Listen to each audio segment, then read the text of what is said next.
जय श्री राधे कृष्णा। आप सभी को आपके अपने YouTube चैनल भक्ति की बातों में स्वागत है। बहुत बहुत स्वागत है। आइए आज आप सब जानेंगे बैसाख मास शुक्ल पक्ष में मोहिनी एकादशी का व्रत जो कि वर्ष 2024 में कब धारण किया जा रहा है।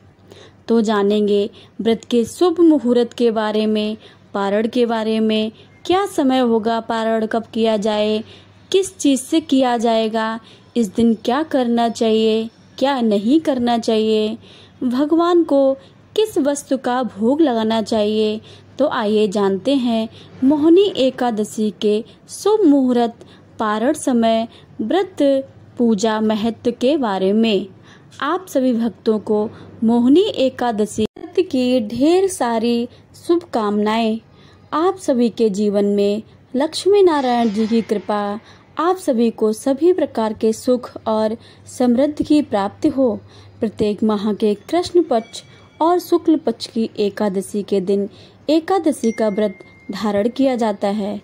प्रत्येक एकादशी का अपना विशेष महत्व माना गया है। इसे एकादशी या 11 के नाम से भी जाना जाता है। इसी प्रकार से बैसाख मास शुक्ल पक्ष की एकादशी व्रत का अपना विशेष महत्व माना गया है।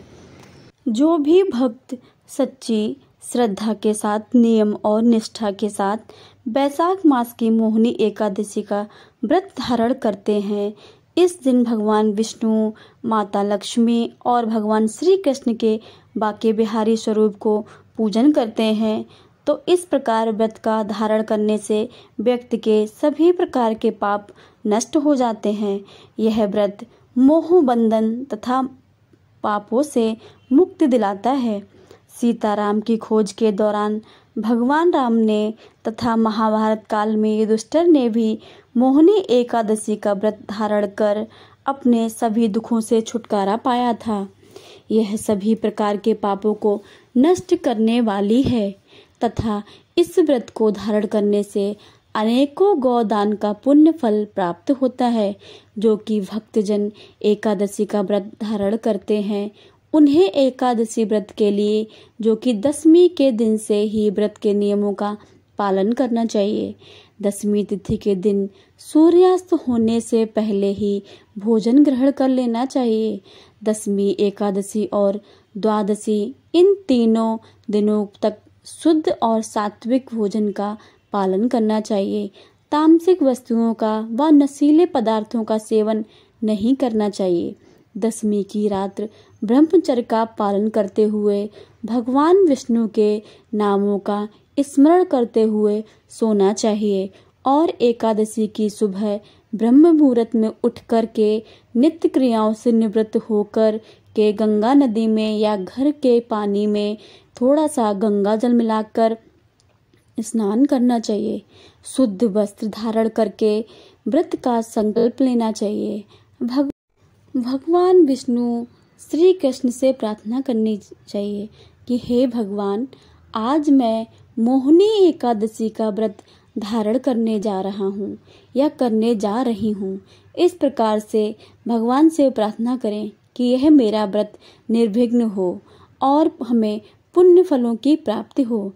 हमारे सभी प्रकार के दैहिक, दैविक और भौतिक पाप नष्ट हो जाएं। इस प्रकार से भगवान से प्रार्थना करनी चाहिए। और एकादशी तिथि के दिन सुबह और शाम के वक्त पूरे विधि विधान के साथ भगवान विष्णु और माता लक्ष्मी जी और भगवान श्री कृष्ण के बाके बिहारी स्वरूप का पूजन करना चाहिए। इस दौरान व्रत का कथा श्रवण करनी चाहिए। भगवान विष्णु के स्तोत्र, चालीसा आदि का पाठ श्रवण करना चाहिए। विष्णु सहस्त्रनाम आदि का पाठ भी श्रवण करना चाहिए। इससे अनंत फलों की प्राप्ति होती है। तो आइए जानते हैं मोहिनी एकादशी के शुभ मुहूर्त, पारण समय के बारे में।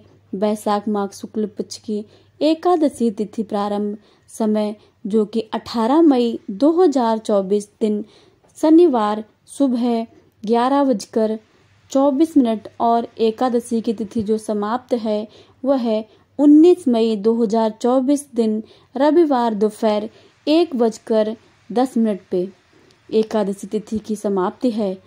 तो हम शुद्ध रूप से जो एकादशी व्रत के लिए समय प्राप्त हो रहा है वो है भक्तजन 19 मई 2024 दिन रविवार को धारण करेंगे। व्रत का पारण जो हरिवासर समय समाप्त होने के बाद करना चाहिए। हरिवासर समय का द्वादशी तिथि का पहला चौथाई हिस्सा हरिवासर का होता है। तो द्वादशी तिथि की जो समाप्ति है वह 20 मई 2024 दिन सोमवार शाम 4 बजे द्वादशी तिथि की समाप्ति है। तो सभी भक्तजन व्रत का पारण जो कि 20 मई सोमवार के दिन करेंगे। पारण का समय सुबह 5 बजे से सुबह 8:12 तक व्रत का पारण किया जाएगा। मोहिनी एकादशी व्रत का जो पारण है कि कुशोक परम यानी कि कुशा के जल से व्रत का पारण किया जाएगा। यह संभव ना हो पाए तो आप तुलसी तल जल या फल से एकादशी का पारण करें।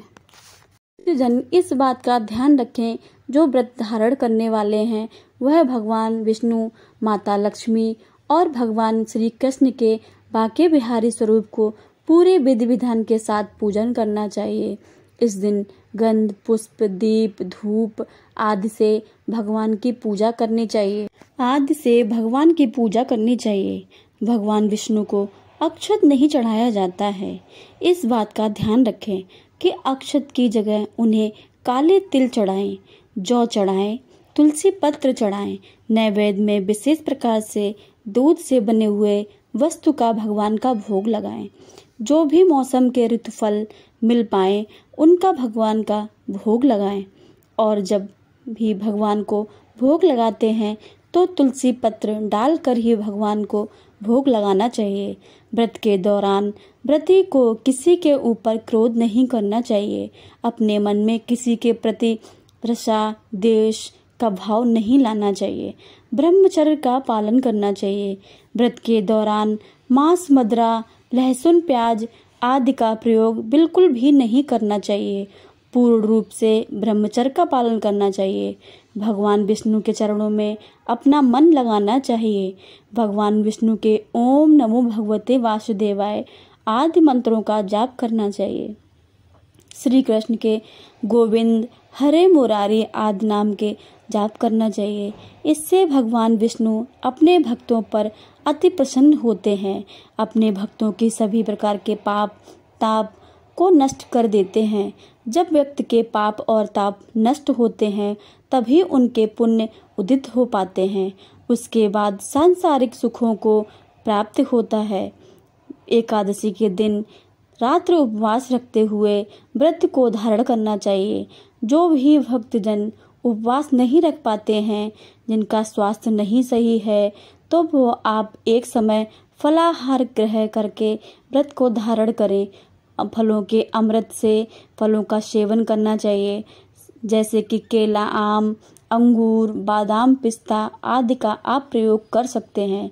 तो आशा करती हूँ कि यह जानकारी आपको अच्छी लगे। तो आपको अगर किसी भी प्रकार का प्रश्न हो तो हमें कमेंट बॉक्स में ज़रूर लिखें। इसी प्रकार से ज्ञानवर्धक जानकारियाँ प्राप्त करने के लिए, व्रत पूजा के बारे में जानने के लिए, कथा को सुनने के लिए चैनल पे अगर आप पहली बार आए हैं तो चैनल को लाल बटन दबाकर सब्सक्राइब करें। साथ में बेल आइकन घंटी को दबाएं ताकि आने वाली वीडियो का नोटिफिकेशन आपके पास समय से मिलता रहे। वीडियो को लाइक करें, शेयर करें। सुखी रहें और स्वस्थ रहें। जय श्री राधे कृष्णा। जय श्री राधे कृष्णा। धन्यवाद।